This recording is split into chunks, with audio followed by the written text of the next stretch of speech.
za chama, maanake tulikuwa tuna uwezo hata kupata access ya kupata pesa ili kufanya shughuli zetu.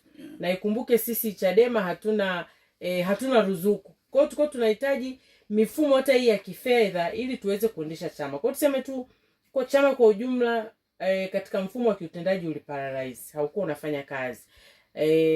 Mbali na hiyo, athari pia za kijamii. Chadema imekuwa haiko kwa wananchi kwa muda mrefu, almost tangu mwaka jana mpaka mwaka huu, ni muda mrefu sana. Hatukuwa na access ya kuwasemea wananchi, kukutana na wananchi kwenye mazingira mbalimbali, kuweza kuwasemea, kuikosoa serikali, kuisaisha, kuisaidia. Maana ndio wajibu wetu kama chama cha upinzani kuhakikisha tunaisimamia serikali. Yaani wajibu wetu.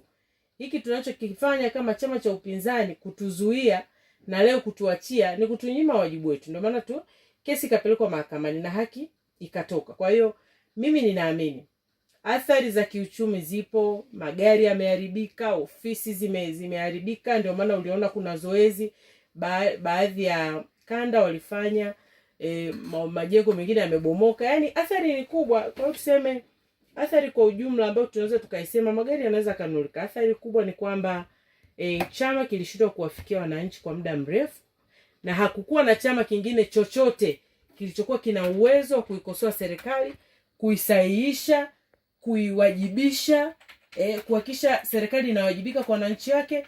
Ilikuwa inajiendesha yenyewe. Kwa hiyo matatizo ni makubwa sana katika kipindi ambacho Chadema ilikuwa kimya. Chama kimerudi hewani, kitawatumikia, kitafanya majukumu yake bila uchawa, kitaikosoa serikali ipasavyo, kwa sababu tuna matatizo mengi kwenye nchi yetu. Kuizuia Chadema ni kuzuia wananchi wasikutane na haki yao.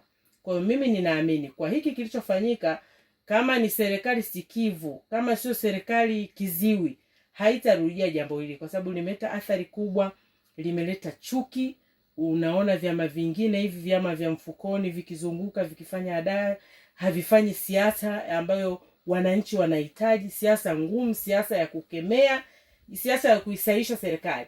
Inafanya siasa nyepesi. Wananchi wana matatizo mengi. Kwa hiyo walihitaji hicho kitu. Katika kipindi cha muda mrefu Chadema haikufanya hilo. Na hata hivyo vyama vingine ambavyo vinashirikiana na serikali ya CCM imekuwa inafanya mambo mengine ambayo hayana msingi wote. Kwa hiyo wananchi wana hasira. Kwa hiyo mimi ni rai yangu tu kwa serikali. Katika hili, kama ni kosa lilifanyika lisirudiwe, kwa sababu linaendelea kujenga chuki kwa wananchi.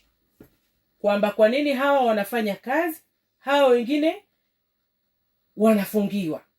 Kwa hiyo watu wanaendelea kutokuwa na imani na chochote kinachofanywa na serikali. Ukizuia Chadema umezuia wananchi.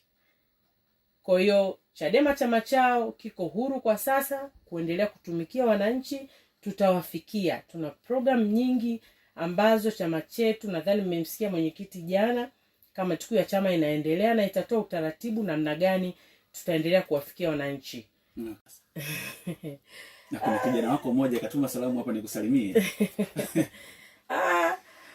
Si waje, sisi tuseme Chadema ni chama cha wananchi, na chama chochote cha siasa duniani hakiwezi kukataa wananchi wafuasi wake. Waje kama wafuasi.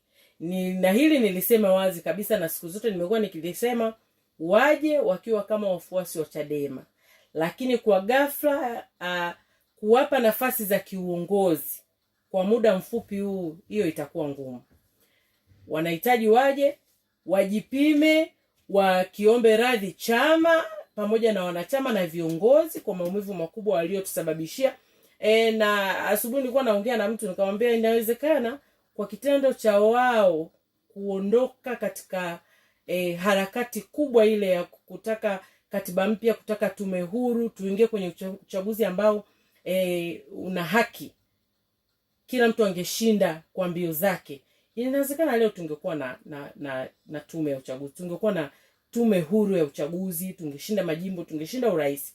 Na inawezekana mwenyekiti wetu Lissu asingekuwa ndani. No reforms, no election ndio imempeleka kule ndani.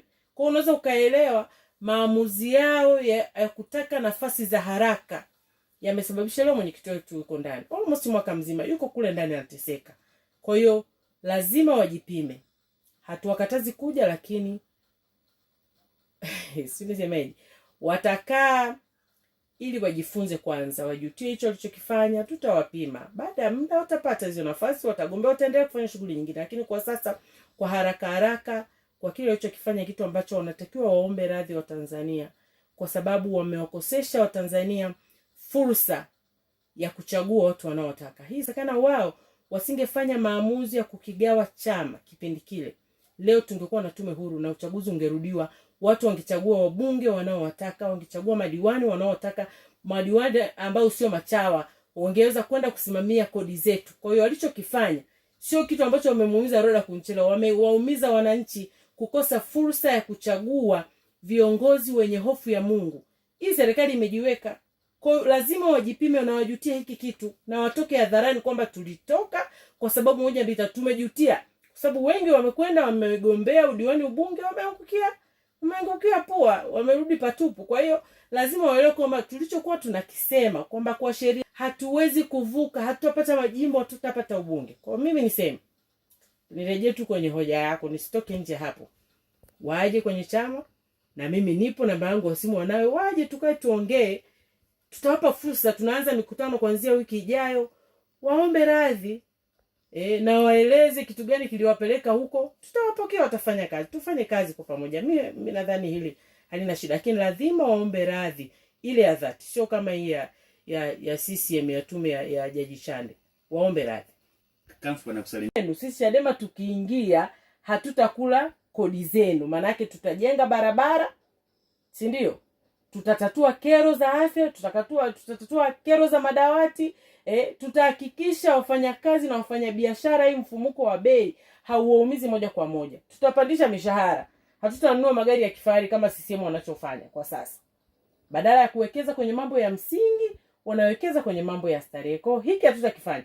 Kwa ule wajibu wa sisi kama chama cha upinzani kupambania kushika dola, hatukuupata. Kwa hiyo ni athari namba 1. Lakini athari ya pili ni wananchi wenyewe kukosa mtu wa kuwasemea. Kumbuka kwenye baraza la madiwani hawawezi kwenda wananchi wote zaidi ya 100,000 na kitu, wananchi wa jimbo la Mpanda mjini au mkoa wote wa Katavi. Hatuwezi kwenda bungeni. Kwa hiyo tuna wawakilishi 5 kila jimbo. Tunahitaji ule mbunge akawakilishe mambo ya wananchi, sio akawakilishe mambo ya uchawa, kuanza kusema Samia mitano tena, sisi tunaenda na mama. Hayo si mambo hatujawatuma sisi hawa wabunge, hawa madiwani.